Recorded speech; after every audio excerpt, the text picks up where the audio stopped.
I think that investors are so short-sighted, and that they're just all momentum driven. If something's going up, people are going to buy it. Gold's been sideways for, good 18 months now, and it's hated because it's not moving. The whole mining sector is down from its highs, and no one wants to invest in the mining sector. But the second that changes, then mining's the best sector to be in, and gold's the best thing to be buying. It's all headline driven. It's all momentum driven. I don't think many investors look at fundamentals really to any great degree. I think they're all just wanting to make money. And I look at what's happening today very similarly to what happened in 2000. When we had the NASDAQ boom, the .com boom, Y2K. And then NASDAQ peaks out in March of 2000 at 5,000 points, and it over the next 3 years it drops 80%, and then that lit up the resource sector, and we went into a 10-year bull market in resource stocks. That's kind of what I'm thinking is going to happen. Hopefully I'm right. We'll see. So you've said before that there's enough money for the sector at these metal prices to keep exploring, and that's a major change over the last decade when we saw a major lack of exploration. So in your view, have we seen all of the big silver and gold mines being discovered, and have we hit really peak production for the metals? Well, copper and silver, are challenging because I think, whether we've hit peak, I don't know, because, peak to me is always price related, right? Because all of a sudden, if my theory is correct, that we're going to see triple digit silver, which, call it what you want, $125 or something like that, which I think is a reasonable number. You're going to have a whole bunch more money coming into the silver sector, and a lot of these low grade mines that we know exist, high up in the Andes, that are going to cost $1 billion to build, but they could get built, and if they do get built and permitted first and then get built, you're talking probably about 10 years to get them into production. And nevertheless, that would add, substantial amount of silver to the market. At $25 silver, there's not sufficient investment going on. And you look what's happening in a lot of the silver-centered countries around the world. They're becoming more anti-mining. You look what's going on in Peru and Mexico, with some recent news, unfortunately, out of Mexico, Argentina, Chile, Bolivia.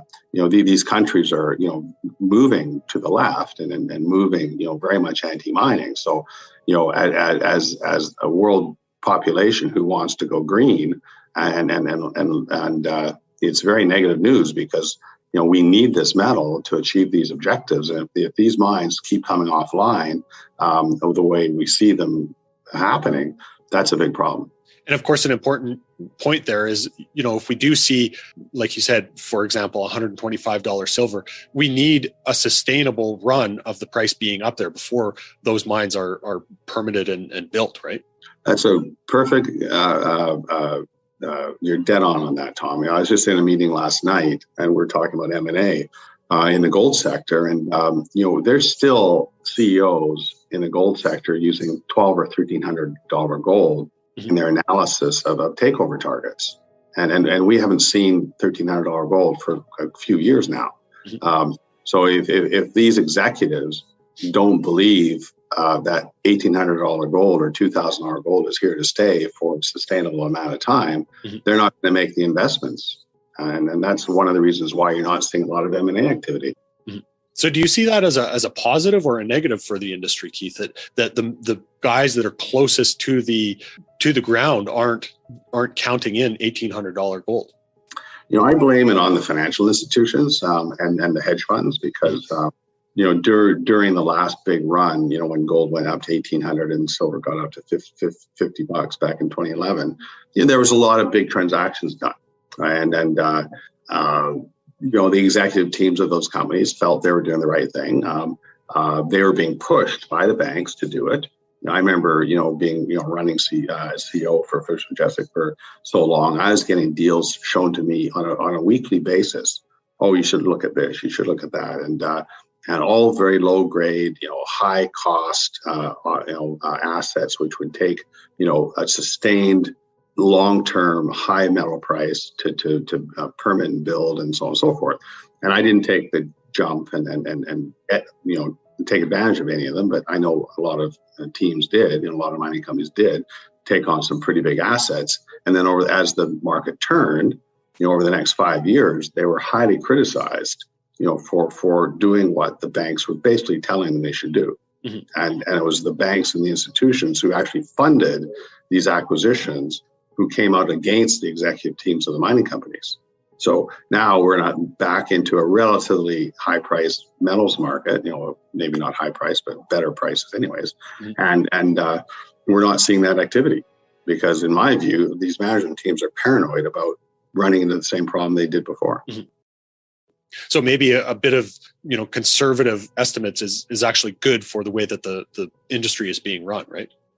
I suppose, yeah. You probably may not see some of the big transactions, but look, if you need to be big to build $1 billion mine, mm-hmm. Look at Springpole, the mine that First Mining Gold owns. I'm the chairman of that company, and it's going to require $700 million to build that, and we're 2 years into a 4-year permitting process.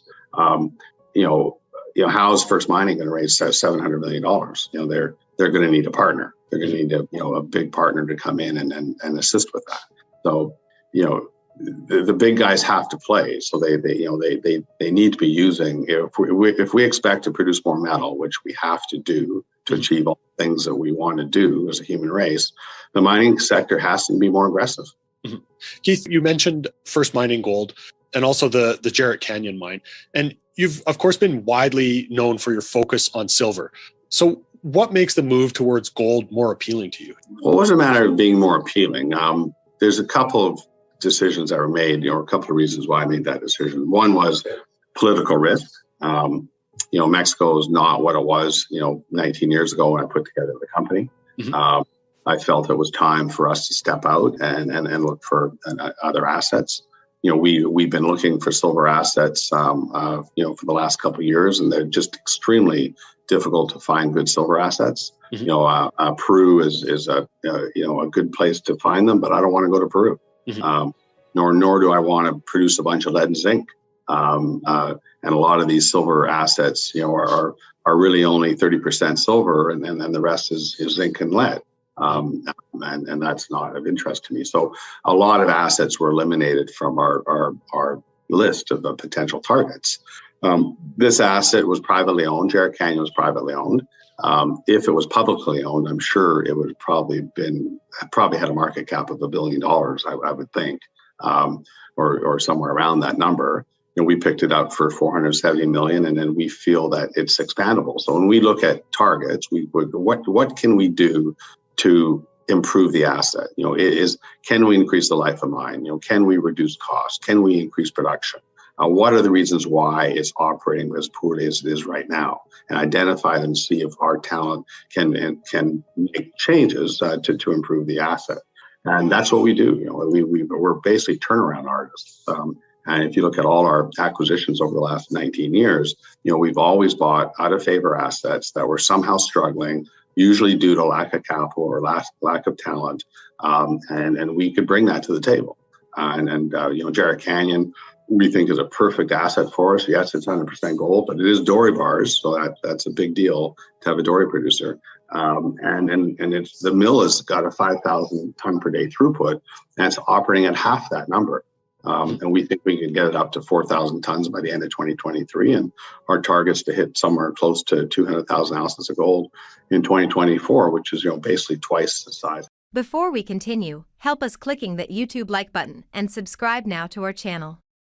This shows the algorithm that you valued this information, and it helps us spread that message. Sharing is caring. And now, let's continue. Do you want to know one thing about crypto? I made over 3,000% in profit in a few weeks. Fact is, the traditional financial system, the traditional money system makes you poor, not rich. If you want to earn $500,000, $1 million, you have to wait until you're 50, 60, 70 in the traditional financial system, and you probably will still be broke. And you will be old. This is not a sexy combination, as you can imagine. But the question is, how can you start in crypto and make these profits? Where to invest? Where do you start? My name is Gunnar and I'm from Germany, as you can hear, and things are a little bit different in Germany. More about that later on. Fact is, there are lots of different cryptocurrencies. It's a gigantic universe where beginners and professionals get easily lost. But there is light at the end of the tunnel. There are 7 key steps you need to follow to become successful in this market. You have to know them, and if you fail one of them, it's literally impossible to succeed in this market. Just an example, one of the key points is your exchange, and one of the biggest are, for example, Binance and Coinbase. These are trusted and well-established exchanges, but, and this is a big but, you won't find the super profitable coins on those exchanges. The unknown super profitable coins that get gigantic profits are not traded on those kind of exchanges. They are traded on much smaller insider platforms that are barely known. And I can tell you what those super secret exchanges are and why they are so profitable. And another super important thing are the right information sources. The point is, the internet is gigantic. There are hundreds and hundreds of YouTube channels, blogs, pages, and much more. And there are also market makers and influencers. For example, Elon Musk, he is not a crypto guy, but the moment he recommended Dogecoin, it went through the roof, to the moon, so to say. But why did he recommend it? Where did he hear it from? He didn't hear it from newspapers. And believe me, he is listening to someone. But you have to know who, and you have to react before he is reacting. This is really important. And these are only 2 of the 7 steps you have to follow in order to be successful in crypto. And if you want to know all of these steps in much more detail, and if you want to have a comprehensive checklist, here's what you should do. There is a link below this video. Click on this link and you will get the opportunity to subscribe to my channel. Click on the link and you will see a video where I explain the next steps. So see you soon. Click on the link now. I'll see you there.